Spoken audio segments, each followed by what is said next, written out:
எல்லாரும் சொர்க்கத்துக்கு போகத்தான் ஆசைப்படுவாங்க. ஆனா ராமரே நேர்ல வந்து வா சொர்க்கத்துக்கு போலாம்னு கூப்பிட்டும் எனக்கு அந்த சொர்க்கமே வேணாம்னு அனுமன் மறுத்த கண்ணீர் கதை தெரியுமா? ராமர் அவதாரம் முடிஞ்சு சரையு நதியில இறங்கி வைகுண்டம் போக தயாரானார். அயோத்தி மக்களே ராமர் கூட போக ஆத்துல இறங்கினாங்க. ஆனா அனுமன் மட்டும் கரையிலேயே சிலையா நின்னார். ராமர் ஆச்சரியமா, அனுமனே என் கூட வா, உனக்கு இல்லாத இடமானு கூப்பிட்டார். அப்போ அனுமன் அழுதுகிட்டே ஒரு கேள்வி கேட்டார். ராமா, நீங்க கூப்பிடுற அந்த வைகுண்டத்துல ராமநாமம் ஒலிக்குமா? ராமர் சிரிச்சுக்கிட்டே, அங்க நானே இருப்பேனே, அப்புறம் எதுக்கு என் பேரு? அங்க என் நாமம் ஒலிக்காதுன்னு சொன்னார். உடனே அனுமன் சொன்ன பதில் தேவர்களையே அழ வச்சது. ராமா, நீங்களே இருந்தாலும் உங்க பேர் ஒலிக்காத அந்த சொர்க்கம் எனக்கு நரகத்துக்கு சமம்.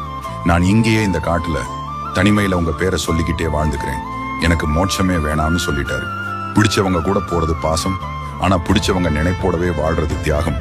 இன்னைக்கும் அனுமன் நமக்காக வாழ்றாருன்னு நம்புறவங்க மறக்காம ஜெய் ஆஞ்சநேயான்னு கமெண்ட் பண்ணுங்க. இது போன்ற நெகிழ்ச்சியான கதைகளுக்கு மறக்காம சப்ஸ்கிரைப் பண்ணுங்க.